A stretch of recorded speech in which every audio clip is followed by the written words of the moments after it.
अरे अम्मी, कोई काम था तो मुझे बुला लिया होता, आपने क्यों जहमत की? बेटा कोई काम तो नहीं था, बस दिल चाह रहा था अपनी बेटी से बात करने का। देखो बेटा, मैंने शायद गुस्से में तुमसे कुछ गलत बातें कह दी थी। कोई बात नहीं अम्मी, बेटी और बहू नदी के दो किनारे होते हैं, जो साथ साथ चलते तो दिखाई देते हैं लेकिन साथ रह नहीं सकते। बेटा ऐसा नहीं है, मैंने तुम्हारे और नाजू के दरमियान कभी फर्क नहीं रखा, क्योंकि तुम्हें तो नाजू की तरह प्यार करती हूँ। मानती हूँ अम्मी, लेकिन अपने दिल पर हाथ रखकर सोचे, कुछ लम्हों के लिए ही सही आपने मुझ पर इल्जाम तो लगा दिया। मुझे शक की निगाह से देखा तो सही नहीं। मेरी जगह पर अगर नाजू भाभी होती तो आपके दिल में कभी भी उनके लिए बदगुमानी ना आती। शायद तुम ठीक कह रही हो फौजिया, लेकिन मेरा खुदा गवाह है कि मैंने ये सब कुछ जानबूझ के नहीं किया। जानती हूँ बेटा जानती हो तो मान भी लो कि अहमद को भी गलत फहमी हुई है। जहां मोहब्बतें हो वहां गलत फहमियां होती ही रहती हैं। क्या बात है, कोई शिकायत की है उन्होंने? नहीं, शिकायत नहीं की, शिकवा किया। और बेटा, और शिकवे वही होते हैं बेटा जहां रिश्तों में मान हो। तुमने मेरा मान रखा है ना, तो अहमद का भी रख लो, उससे बात कर लो।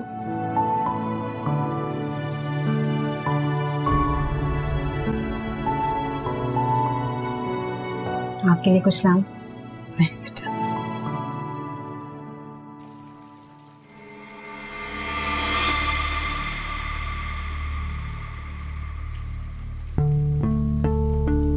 जेठानी जी, मतलब की बात करो। बात सिर्फ इतनी सी करनी थी कि अब आपको बर्दाश्त की आदत डाल लेनी चाहिए।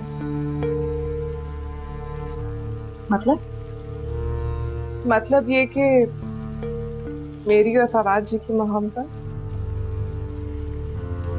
जानती हूँ आपकी बर्दाश्त से बाहर है, लेकिन क्या करूँ, उनके सामने मुझे कुछ नजर ही नहीं आता। हत्ता के साबका महबूबा भी नहीं। अपनी हद में रह, फजूल वक्त नहीं है मेरे पास तुम्हारी बातें सुनने का।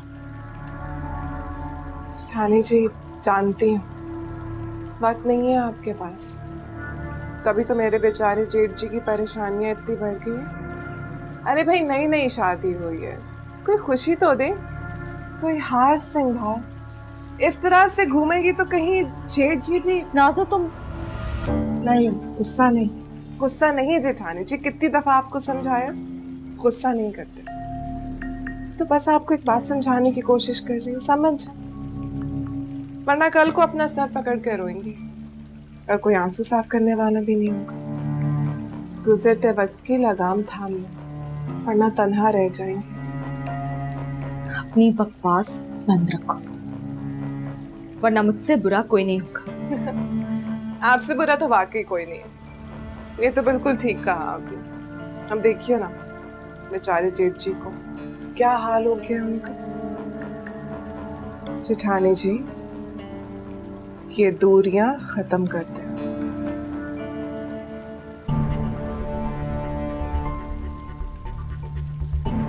तुम जैसी घटिया सोच की लड़की यही सोच सकती है।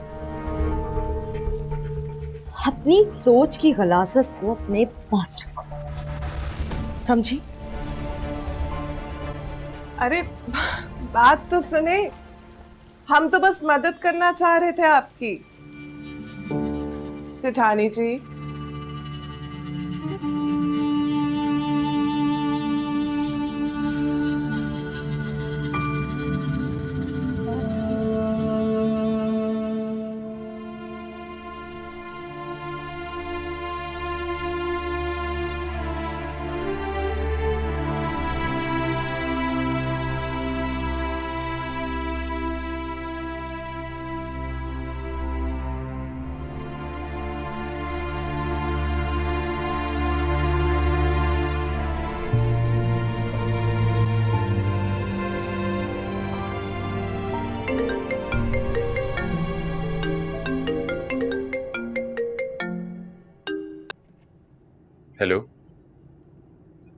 फौजिया, तुम रो रही हो? क्या हुआ है फौजिया, मुझे बताओ। I am sorry Ahmad. लेकिन किस बात के लिए? और उस बात की जिससे आप हर्ट हुए। फौजिया, इस हिसाब से तो मुझे तुमसे माफी मांगनी चाहिए। अपने हिस्से की माफी तो आप मांग चुके। प्लीज मेरी खता को भूल जाएं। अच्छा चलो भूल जाएंगे, लेकिन एक शर्त है। शर्त? कैसी शर्त? यही कि मुझे मेरी पहले जैसी फौजिया चाहिए, शादी के जो पहले दिन में हुआ करती थी। कम ऑन, अब ये रोना बंद करो, मुस्कुराओ। शाम में तैयार है ना? हम लोग डिनर पे जाएंगे। ठीक है।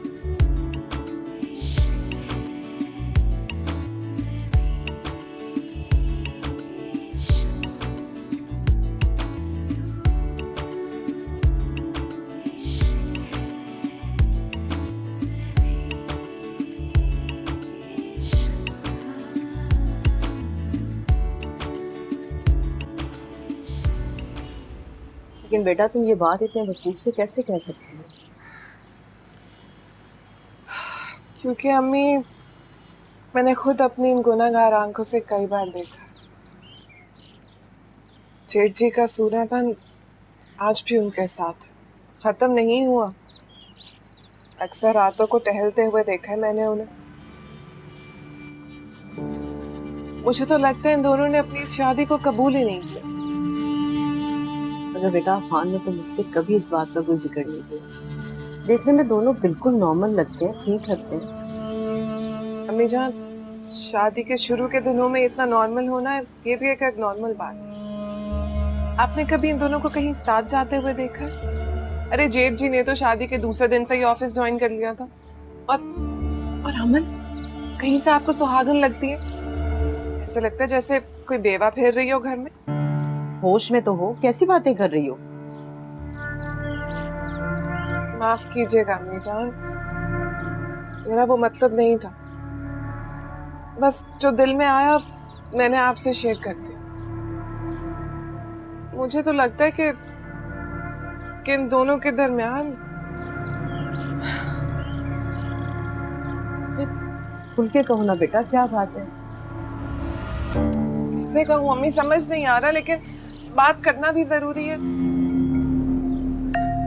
अम्मी मुझे तो लगता है इन दोनों के दरमियान मियाँ बीवी वाला रिश्ता है। दोनों अभी भी एक दूसरे को अजनबी समझते हैं। अम्मी उन्हें वक्त चाहिए एक दूसरे को समझने के लिए। अब वो दोनों तो नहीं करेंगे तो हमें ही कुछ करना पड़ेगा ना।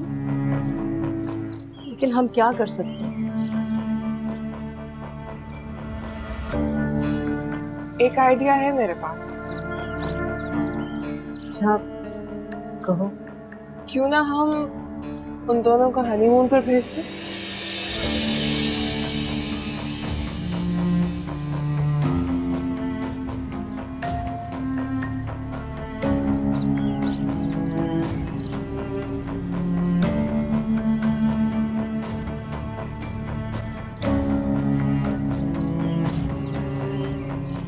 अल्लाह तुम्हें बहुत खुश रखे बेटा।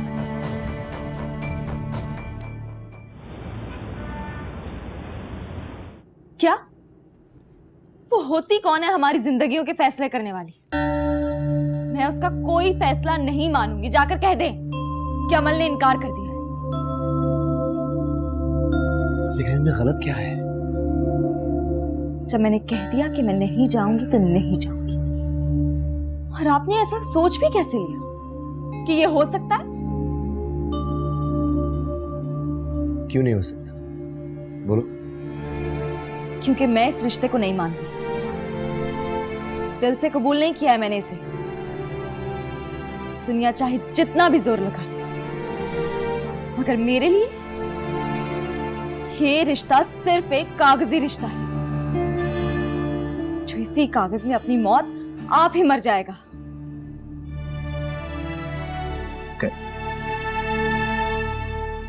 ठीक है, माना कि ये कागजी रिश्ता है, तुम्हारे लिए कोई अहमियत नहीं रखता, लेकिन लोग इस रिश्ते के लिए जान देने को तैयार होते हैं ताकि इस पर आंच ना आए। और तुम कितनी आसानी से तुमने कह दिया कि बस ये अपनी मौत आप मर जाएगा। कभी इतना आसान है तुम्हारे लिए।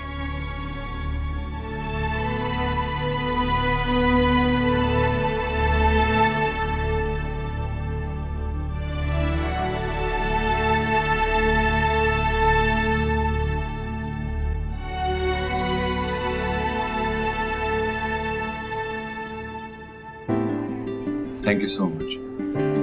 क्या आपने मेरी बात का मान रखा? मैं आपकी कोई बात टाल सकती हूँ? हाँ, टालने की कोशिश तो की थी आपने। वो तो मैं आपको तंग कर रही थी। अच्छा, और अगर इसी तंग करने में मेरी जान निकल जाती तो? अहमद, आप भी ना कुछ भी बोल देते हैं। फौजी, मजाक कर रहा हूँ।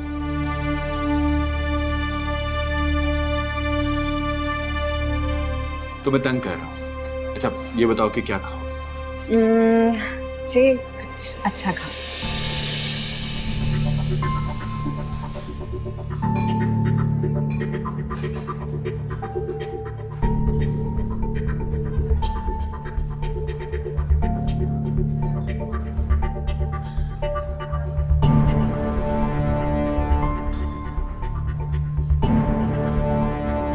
अली, तुम मैंने कितनी कोशिश की कि तुमसे एक बार बात हो जाए,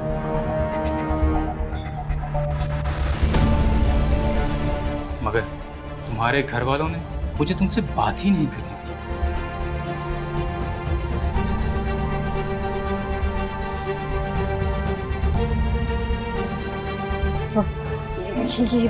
ये मेरे शौहर अहमद। आई सी। चलो सर।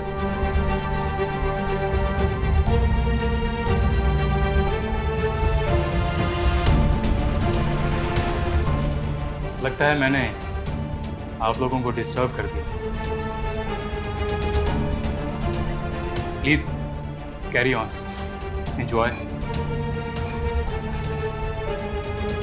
शादी मुबारक हो फौजिया।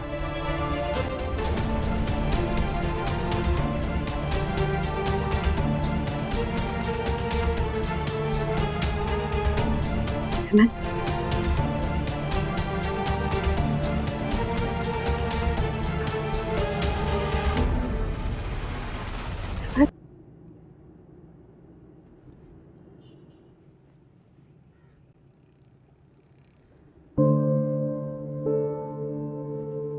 तुम्हें उन दोनों के बीच में पड़ने की क्या जरूरत थी? तो ये अजीब बात क्यों कर रहे हैं?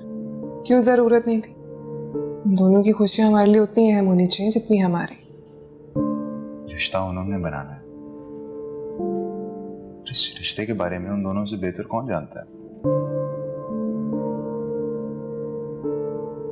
बिल्कुल ठीक कह रहे हो, लेकिन जब रिश्तों में लोग अजनबी बन जाते हैं तो रिश्तों का अंजाम बहुत बुरा होता है। और मैं नहीं चाहती कि हमारा कोई भी किसी भी अज़ियत से गुजरे। तुम सबके बारे में कितना अच्छा सोचती हो। सब लोग मेरे अपने हैं। इनकी खुशियों का ख्याल हम नहीं रखेंगे तो कौन रखे? तुम्हें लगता है वो मान जाएंगे? हाँ, और अगर ना माने तो हम मना लेंगे। हमारी बात तो माननी पड़ेगी ना उन्हें। मना लेंगे उन्हें।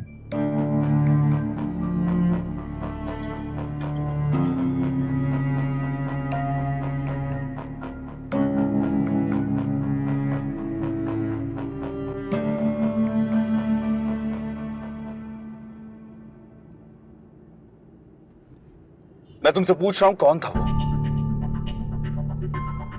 कौन था वो जो तुमसे मिलने के लिए इस तरह तड़प रहा था? अरे जवाब दो!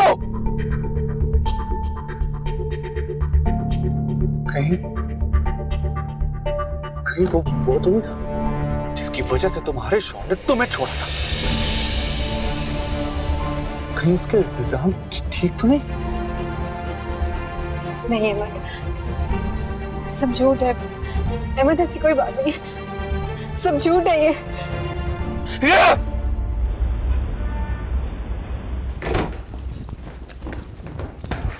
अहमद मत छूना मुझे। अरे कराहियत आ रही है मुझे तुम्हारे छूने से। न जाने किस किस के साथ तुम्हारे ताल्लुकात। बस कर दे अहमद, इतने घटिया इल्जाम मत लगाएं जिनकी तलाफी भी मुमकिन ना हो। तो क्यों छुपा रही हो? क्यों झूठ बोल रही हो? वो कोई और नहीं था, अली था मेरा पहला शौहर जिसने मुझे छोड़ दिया था। छोड़ दिया? तुम उसकी यादें आज भी सीने से लगा के घूम रही हो और मुझे भूल रही हो कि छोड़ दिया? अब समझ में आया कि तुम उसे भूल क्यों नहीं पाई, क्योंकि तुम आज भी उसके साथ राब्ते में हो।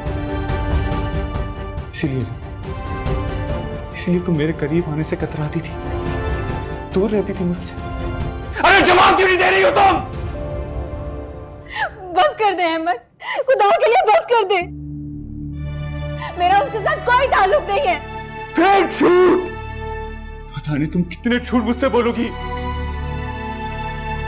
क्यों नहीं मान लेती कि तुम्हारा साफ का शौहर तुम्हारा यार? अरे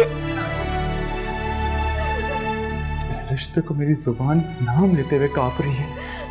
तेरी बीवी उसके साथ एक नया रिश्ता जोड़ रही है। तुम्ही ने उसे बुलाया था ना? बोल क्यों नहीं रही? तुम्ही ने बुलाया था ना उसे? नहीं अहमद, मैंने उसे नहीं बुलाया, मुझे नहीं पता वो वहां पे कैसे आ गया और क्यों आया। मेरा यकीन करे अहमद, मैंने उसे नहीं बुलाया। कैसे यकीन करूं? तुम मुझसे झूठ बोल रही हो, मुझे कह रही हो कि मैं तुम्हारी बातों पे यकीन कर लूं। ठीक है, तुम्हारे इस घर में अब कोई जगह नहीं है, निकलो यहां से, निकलो। क्या कह रहे हैं अहमद? मैं कहाँ जाऊंगी अहमद? तुम्हारी बात समझ में नहीं आ रही है ना? तुम जैसी औरत की इस घर में कोई जगह नहीं है।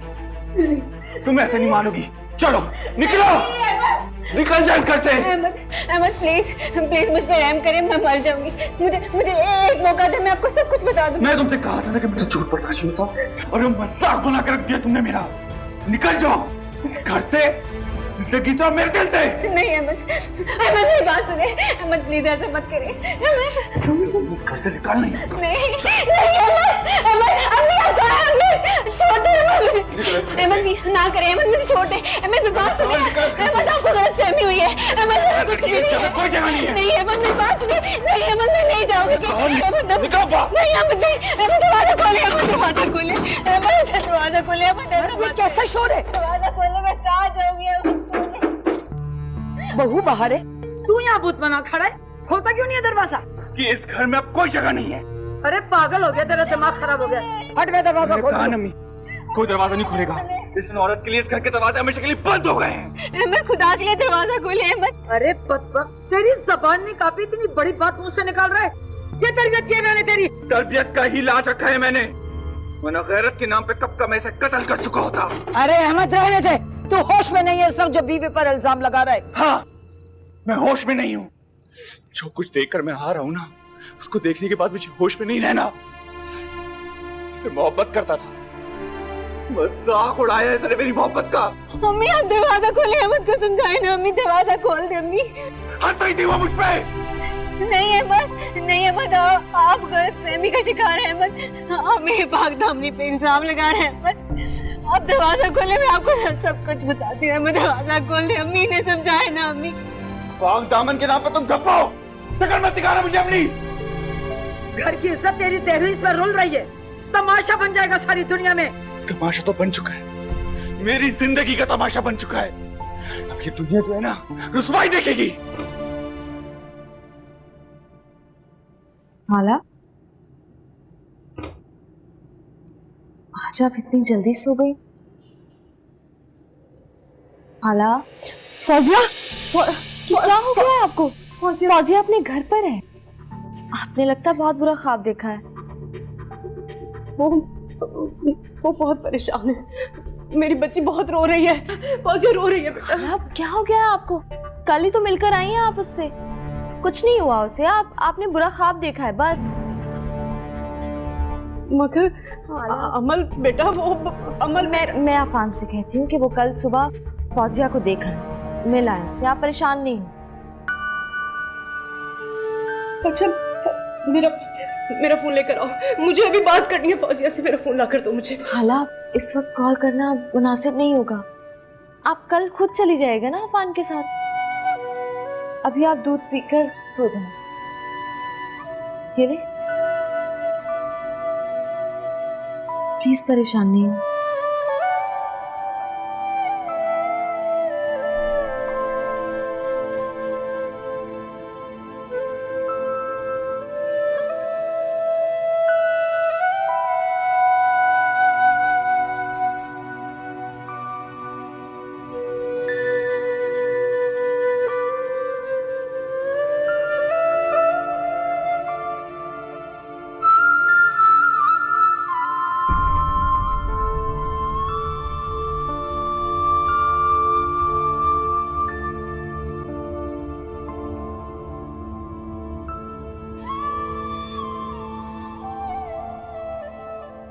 अरे रुसवाई वो नहीं, रुसवाई तब होगी जब बीवी को दर बदर करेगा।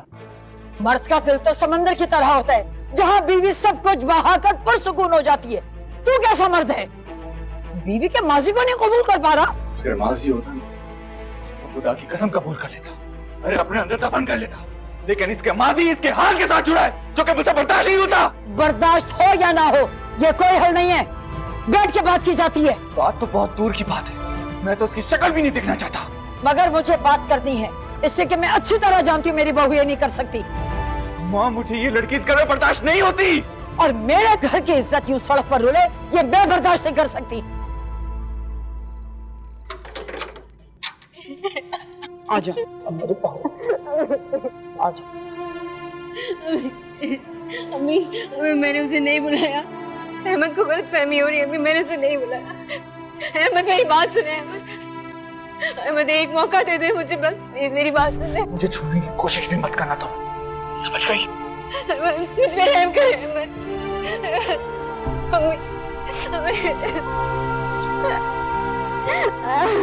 बस चुप हो जाओ, सब ठीक हो जाएगा, चुप हो जाओ। मैंने उसे नहीं बुलाया।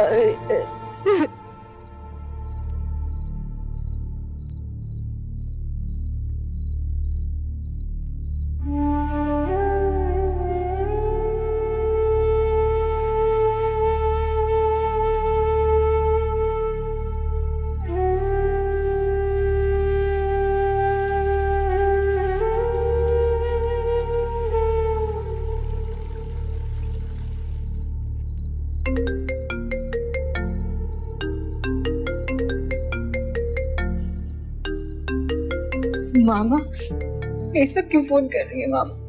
अरे बात करो, देखो खैरियत है सब। लेकिन मैं नहीं बात कर सकती, वो मेरी आवाज से सब समझ जाएंगे। अच्छा मुझे तो में खैर पूछो। हेलो सबब है, सब खैरियत तो है? इस वक्त आपने फोन किया है? वो दरअसल मैं तहज्जुद के लिए उठी थी, फौजिया की बहुत याद आ रही थी। वो ठीक तो है ना, बात हो सकती है उससे?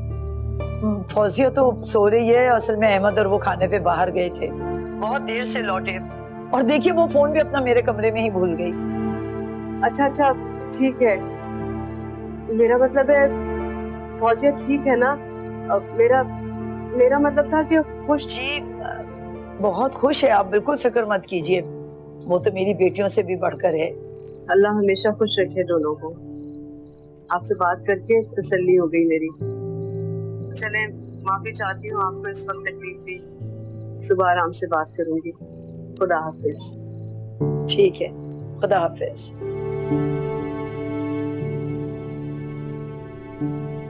क्या कह रही थी? तुझे याद कर रही थी, खैरियत पूछी थी, कहती याद आ रही है फौजिया की। बस चुप हो जा।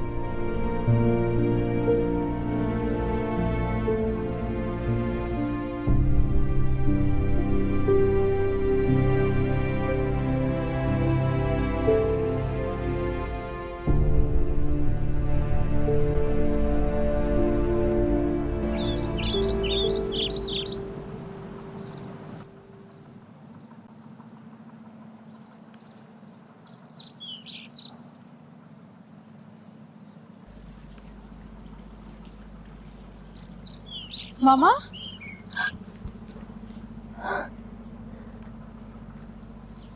कितने फोन किए मैंने आपको, कैसे भी नाराज होता है अपनी औलाद से, तो ऐसे करेंगे जैसे पलट कर दोबारा नहीं आएंगे। सोचकर तो यकीन करो ऐसे ही गई, दोबारा कभी नहीं आऊंगी। लेकिन जहाँ तुम जैसी औलाद हो ना, वहाँ इंसान अपने ख्वाहिशात को भी काबू में नहीं रख सकता। अब क्या कर दिया मैंने, भी कुछ करना बाकी है बेटा।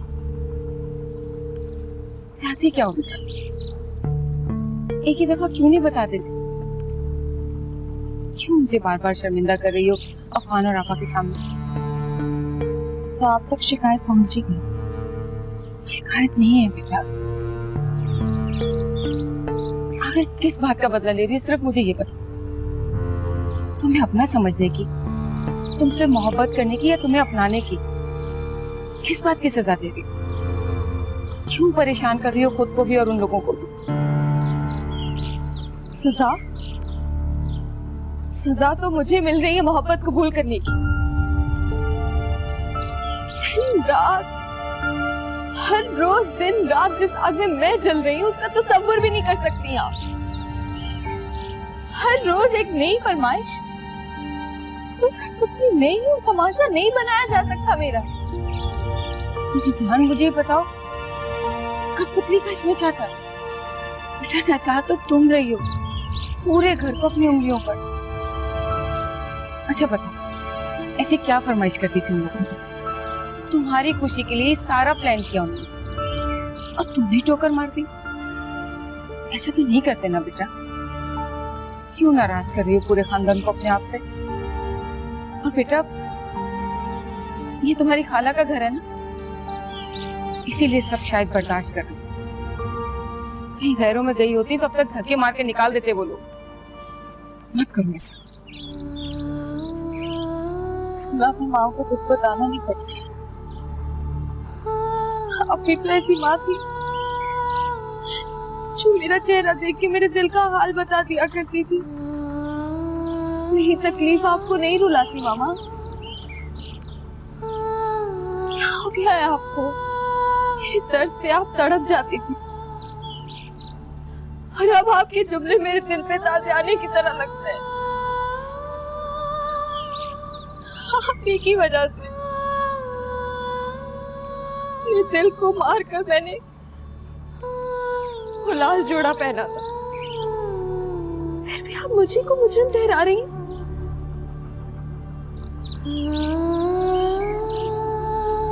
मुझे धक्के देके निकालने की जरूरत नहीं। मुझे बस एक दफा कह दीजिए कि मैं खुद इस कैद खाने में नहीं रहना चाहती हूँ। तन्हा जरूर हूँ लेकिन कमजोर नहीं। मैं उनकी कोई फरमाइश पूरी नहीं कर सकती, जाकर कह दो। क्या हो गया बेटा तुम्हें? इन रिश्तों को जितना जल्दी कबूल कर लोगी तुम्हारे लिए अच्छा है। फिर ना तुम तन्हा होगी और ना ही तुम्हें रोना पड़ेगा। समझो इस बात को, इसमें तुम्हारी भलाई है बेटा।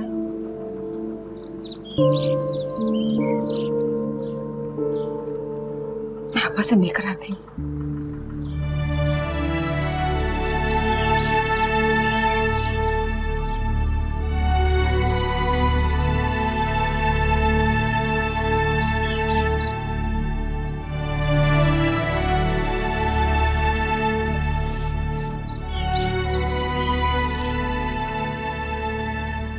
अरे खाला जान, सुबह सुबह आपका दीदार हो गया। अब तो लगता है पूरा दिन बहुत अच्छा गुजरेगा मेरा।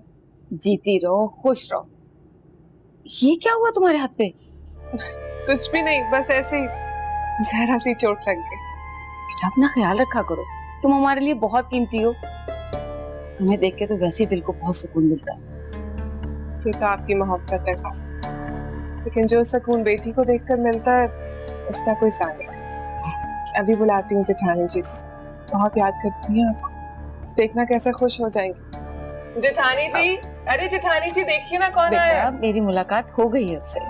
अच्छा हो गई? ये तो अच्छी बात है। लेकिन ये उदासी क्यों है आपके चेहरे पर? कहीं कुछ कहती नहीं दिया जेठानी जी? नहीं, वो क्या है ना कि आजकल बिना सोचे समझे किसी से भी कुछ भी कह देती है। बस इसीलिए मैंने सोचा आपसे पूछ लूं। नहीं बेटा, ऐसी कोई बात नहीं है। दरअसल वो परेशान बहुत है, उसको हम सबके साथ की जरूरत है ना।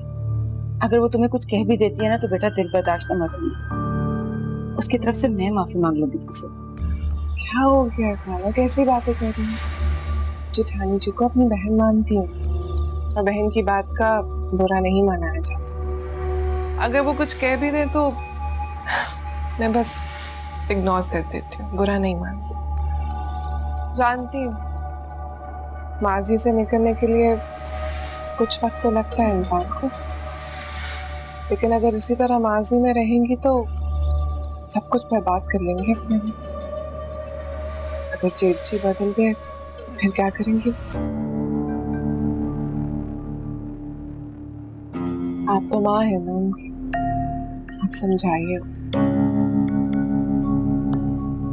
अरे बातों में भूल ही गई, अभी आपके लिए चाय बना के लाती हूँ और अम्मी को भेजती हूँ। जीती रहो।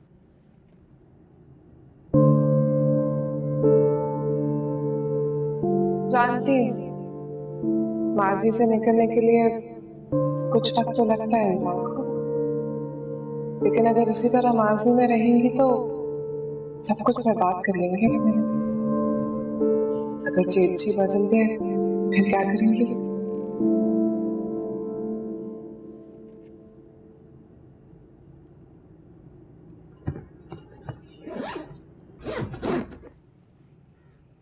अहमद, ये आप क्या कर रहे हैं? वही जो मुझे बहुत पहले कर देना चाहिए था। देखिए अहमद, आपको गलत गुमान हो रहा है। मैं बेगुनाह हूँ, मुझ पे रहम कर। ऐसा कुछ भी नहीं। तुम पे रहम ही कर रहा हूँ जो इतनी इज्जत के साथ यहाँ से जाने दे रहा हूँ। अगर मेरी जगह कोई और होता ना तो तुम्हारी इज्जत के इश्तिहार लगवा चुका होता। चल सामान उठाओ और निकलो यहाँ से। अहमद, मैं बेकसूर हूँ, मेरा यकीन करें। मेरे अली के साथ कोई ताल्लुक नहीं और मुझे नहीं पता कि वो वहाँ कैसे आ गया था। अहमद, मेरा यकीन करें, खुदा के लिए मेरा यकीन करें अहमद। इतनी सी बात को आप इतना क्यों बढ़ा रहे हैं? क्या? इतनी सी? तुम्हें ये इतनी सी बात लग रही है? अरे शादी से लेकर अब तक से मैं तुम्हारे मातम सुनते हुए आ रहा हूँ। जानती हो क्यों? कि मैं तुमसे मोहब्बत करता हूँ सिर्फ और सिर्फ इसलिए, और तुम कह रही हो कि ये इतनी सी बात है। मैं डर गई थी जो अली ने मेरे साथ किया, उसके बाद मैं यकीन ही नहीं कर पा रही थी। तो पता है तुम्हारी इस बेयकीनी ने तुमसे तुम्हारा घर छीन लिया। अब सारी जिंदगी बैठना और उसे याद करना। चलो अपना सामान उठाओ और निकलो यहाँ से। चलो। नहीं अहमद, प्लीज मुझ पे भरोसा करें, मुझे एक मौका दे। मेरी खुशियां मुझसे यूं ना छीने, खुदा के लिए।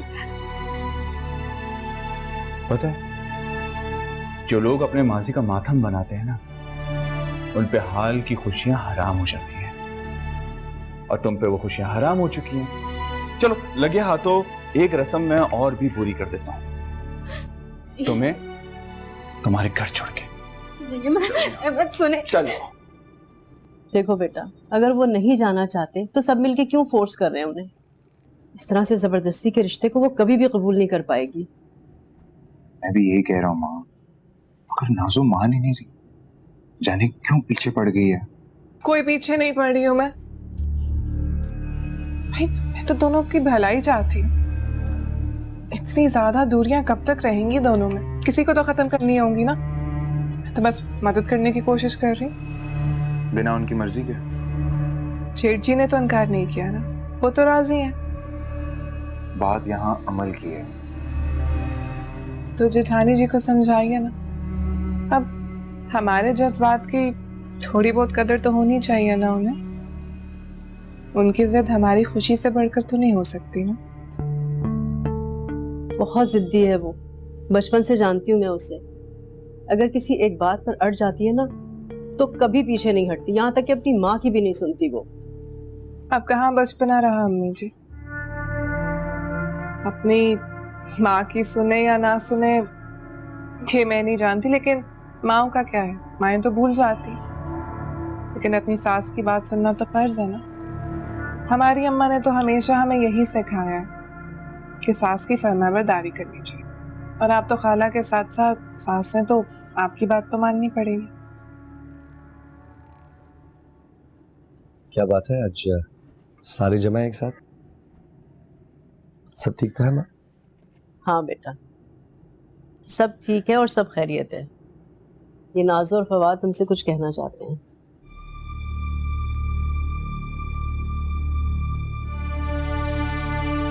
ऐसे चुप क्यों हो? सस्पेंस किस बात का? सस्पेंस की बात नहीं है भाई, मैं और नाजो आपको ये गिफ्ट देना चाहते थे। शादी इतनी अफरा तफरी में हुई, हम दोनों आपके लिए कुछ ले नहीं सके। Please accept this gift. How can I accept this food? Please जी ले लीजिए ना।